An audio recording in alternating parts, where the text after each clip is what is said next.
Je rappelle rapidement que le ministre de la Justice a félicité le DG de l'UNCC pour ses travaux à un moment où la République pleure. Il a rappelé sans détour également. Tant que l'article 11 du décret du 8 septembre 2004 existe, le DG de l'UNCC doit requérir le concours des forces publiques pour rechercher les auteurs des infractions. Il rappelle aux commissaires du gouvernement que les yeux sont rivés sur les suivis qu'ils auront à faire avec ces rapports. Pour lui, c'est un devoir moral de rendre justice à cette génération d'hommes et de femmes découragés.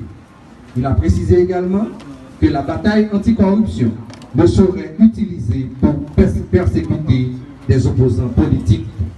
D'ailleurs, cette cérémonie prouve la qualité impartiale de l'UNCC. Mesdames, Messieurs, à présent, c'est le moment de la remise des rapports d'enquête aux commissaires du gouvernement. Aux membres de la presse, merci de rester véatifs à la remise de ces rapports.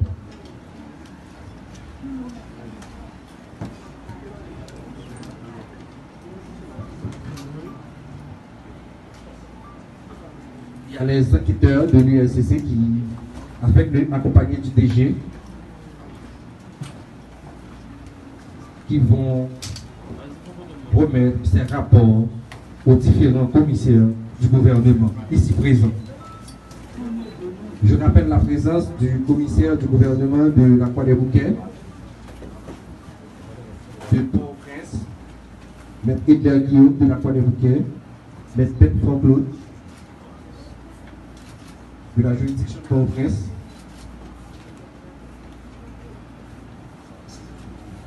je rappelle également la présence de la doyenne de la première instance de la Croix-des-Bouquets.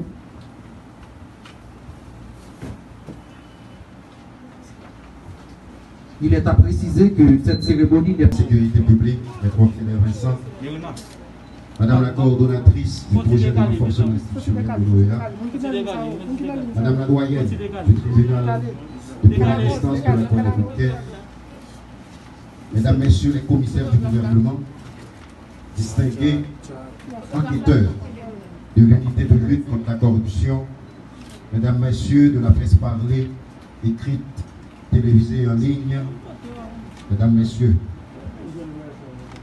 historique, inédit et révolutionnaire, ces trois mots qualifient aujourd'hui l'ampleur de cet événement unique dans l'histoire de l'unité de lutte contre la corruption et dans celle de la lutte contre la corruption en Haïti.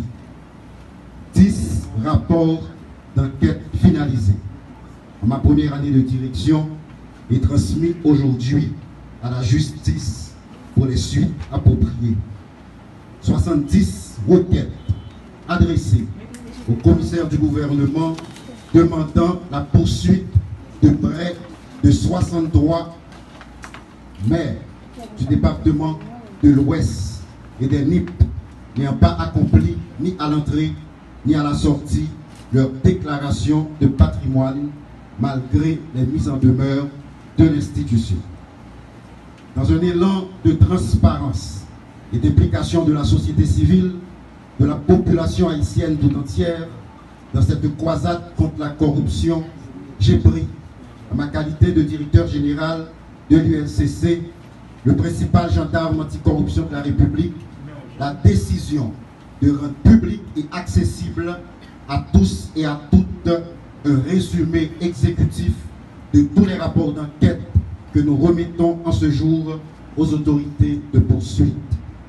Cette démarche explique la position de l'UNCC qui, malgré les vains efforts de certains pour jeter l'opprobre sur nos actions courageuses et impartiales, a resté déterminé dans notre objectif d'assainir l'administration publique. Nous sommes toutefois, au niveau de l'institution, préoccupés face à certains propos mensongers de certains acteurs multi-rôles. Ils s'improvisent spécialistes en tout, mais au vrai en rien.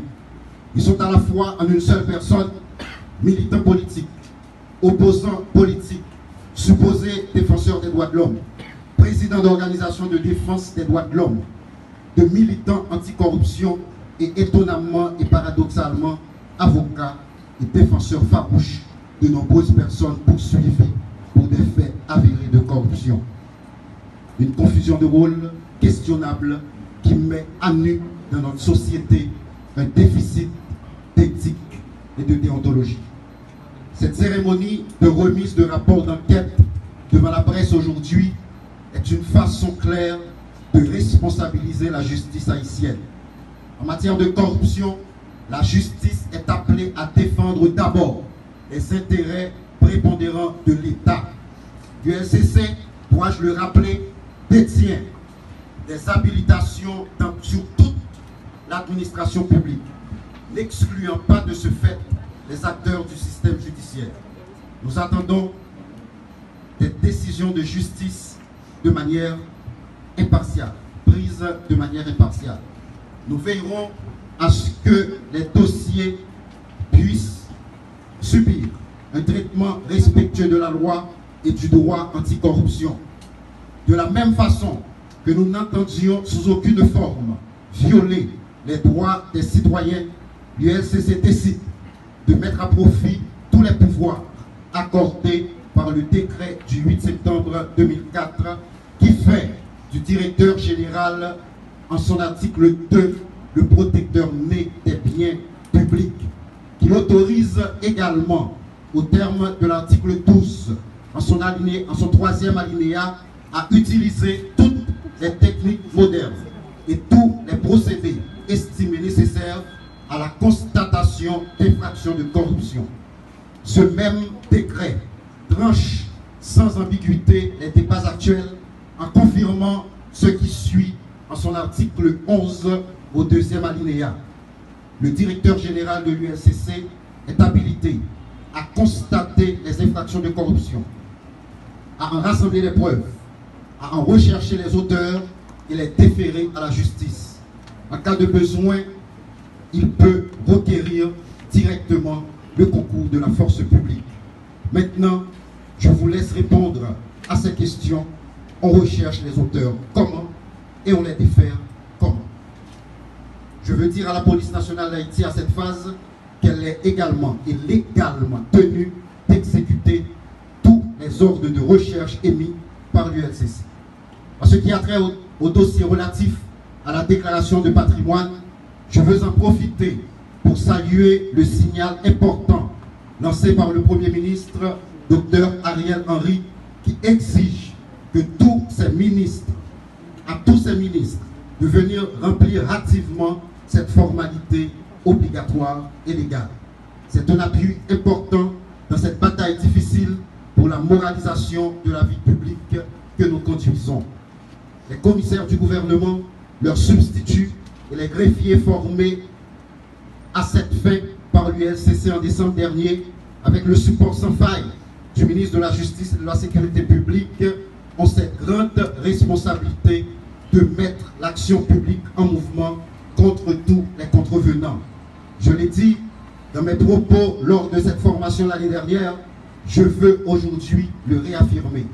Ce qui donnerait encore plus de sérieux, d'endurance et d'éclat à notre travail serait que les mesures sanctionnatrices soient prises automatiquement et sans détour contre ceux et celles qui devraient prêcher par l'exemple, mais qui violent impunément la loi. Aujourd'hui, la balle est désormais dans le camp de la justice. Au nom du conseil de direction de l'ULCC, je veux mettre en relief le support entier de l'ex-directeur général de l'ULCC et actuel ministre de la Justice et de la Sécurité publique dans l'accomplissement du volet répressif de notre mission. Que vous soyez certain, Monsieur le ministre, de notre gratitude. Je veux enfin et solennellement rendre un hommage appuyé à mes enquêteurs dotés de courage exemplaire et de sens de devoir patriotique remarquable pour le travail de qualité et hautement technique réalisé dans la conduite de ces enquêtes dont les unes sont plus importantes que les autres. Je vous remercie. Il a précisé également dans un élan de transparence, il a pris la décision de rendre public un résumé exécutif des rapports d'enquête. Le DG attend également la décision judiciaire de manière impartiale. Il a noté également que l'article 12 de l'alinéa donne à l'USCC le droit d'utiliser toutes les procédés et les techniques modernes pour rechercher les infractions de corruption. Et s'aligne dans la même ligne que le Premier ministre Ariel Henry en exhortant les ministres à faire leur déclaration de patrimoine. Il a précisé également que l'article 12 du décret du 8 septembre 2004 tranche, je rappelle et je lis pour vous, et le directeur général de l'USCC est habilité à constater les infractions de corruption, à en rassembler les preuves, à en rechercher les auteurs et les déférer à la justice en cas de besoin. Il peut requérir directement le concours de la force publique. C'est une manière pour le directeur général et l'USCC de préciser que toutes ces actions rentrent dans le cadre de la loi.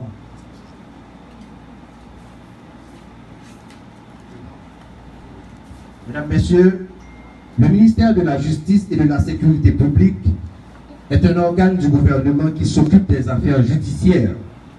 Le décret du 30 mars 1984 lui attribue le rôle de contrôler les activités des parquets. Parce que le ministre de la Justice est le supérieur hiérarchique des commissaires du gouvernement, le suivi de ces enquêtes au niveau de la justice se révèle crucial pour une administration saine.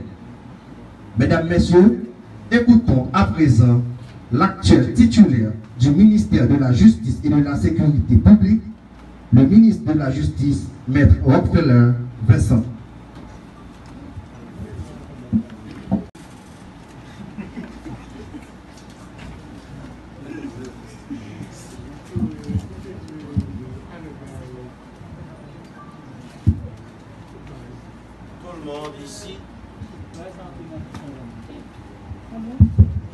Tout le monde ici a bien connu Maître Claudie Garçon. Maître Claudie Garçon, ancien directeur général de l'ULCC, est mort à Santo Domingo. Et pour cela, nous demandons à l'assistance d'observer une minute de recul. Madame la coordonnatrice du projet de renforcement institutionnel de l'OEA, cadre de l'OEA, Madame la doyenne du tribunal de première instance de la Croix des Bouquets, Mesdames, Messieurs les commissaires du gouvernement, du tribunal de première instance de la Croix des Bouquets et celui de Port-au-Prince, Madame la directrice des opérations à l'ULCC, Madame la directrice administrative et financière à l'ULCC, Messieurs les membres du cabinet du DG de l'ULCC,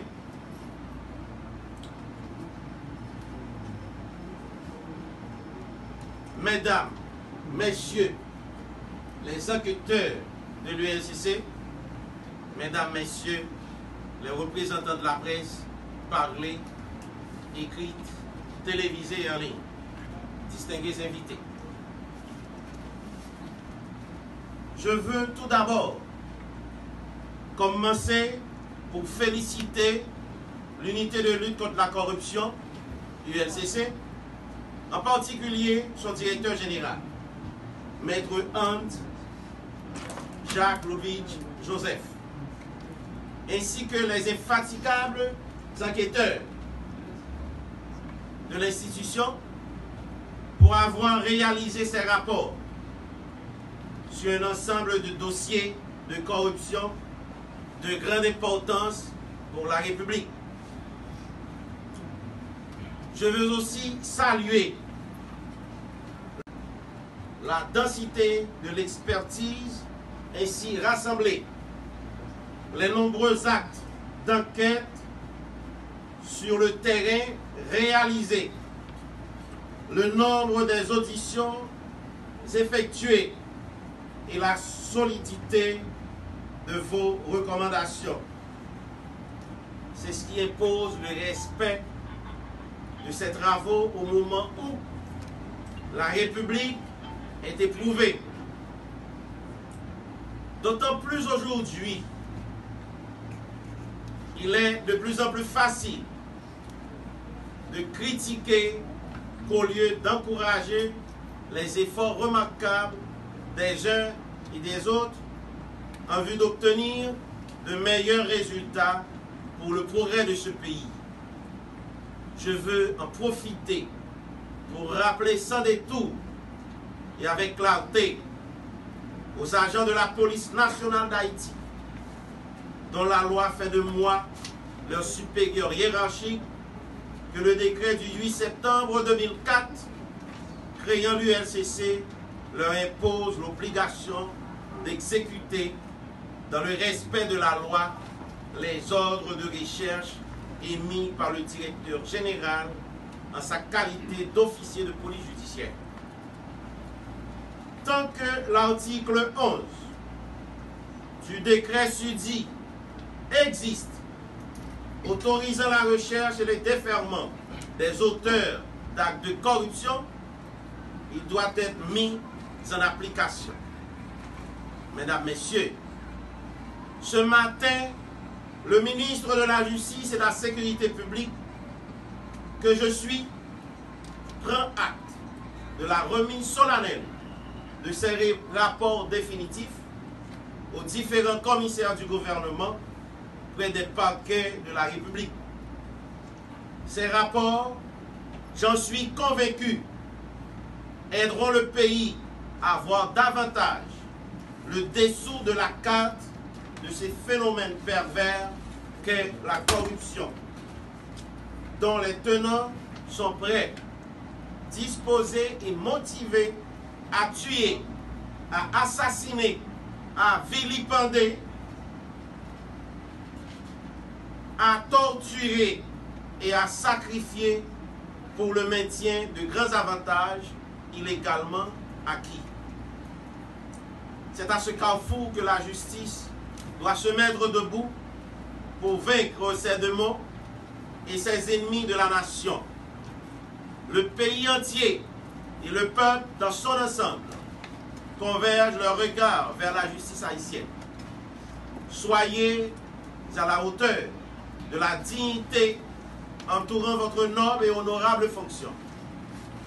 Chers parquetiers, dès à présent, c'est toute la société qui a déjà les yeux rivés sur vous, sur les suivis que vous aurez à faire de ces rapports dans lesquels des actuels et ex-hauts fonctionnaires et des comptables de deniers publics, entre autres, sont épinglés. Ce n'est pas redondant non plus de rappeler à votre attention la lourde responsabilité qui vous incombe, celle de poursuivre, quel qu'il soit, auteur, co-auteur et complice des infractions de corruption pour qu'il soit jugé et puni conformément à la loi.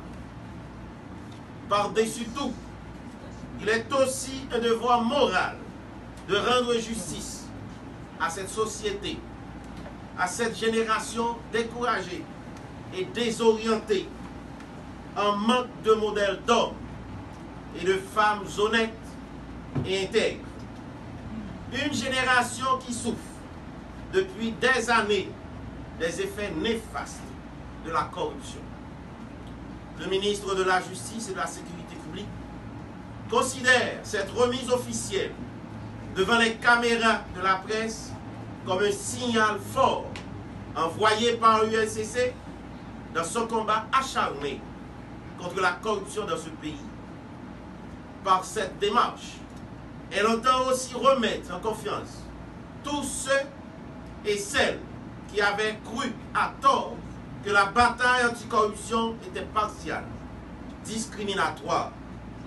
La lutte anticorruption ne saurait en aucune manière une forme de persécution politique. Au contraire, elle s'avère un devoir moral auquel nous sommes tous tenus. Je voudrais, en terminant mes propos, m'adresser aux différents représentants de la presse écrite, parlée et en ligne, en leur disant que cette remise officielle doit servir aussi de prétexte pour suivre de près et informer la population sur l'évolution de ces dossiers par devant les autorités judiciaires à chaque fois que l'occasion se présente. Telle sera ainsi une noble contribution. Je vous en remercie. Je rappelle rapidement que le ministre de la Justice a félicité le DG de l'UNCC pour ses travaux à un moment où la République pleure. Il a rappelé sans détour également.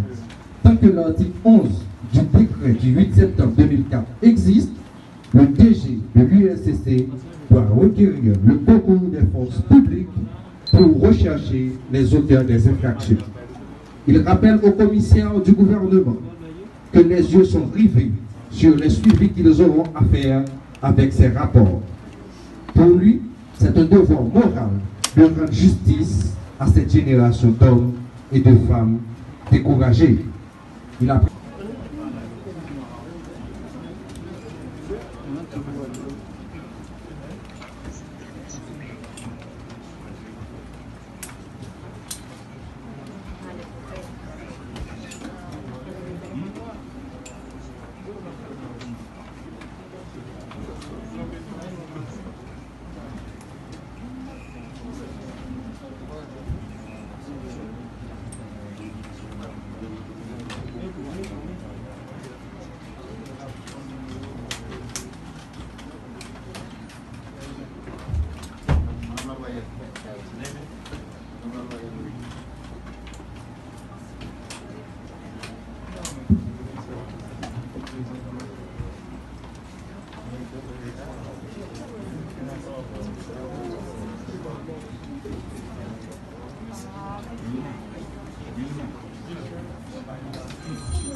Dans la séance des photos, je rappelle aux membres de la presse, parlée, écrite, télévisée et les médias en ligne, qu'ils peuvent requérir auprès de la secrétariat de direction de l'UNCC les résumés exécutifs des rapports d'enquête pour leur précieux travail.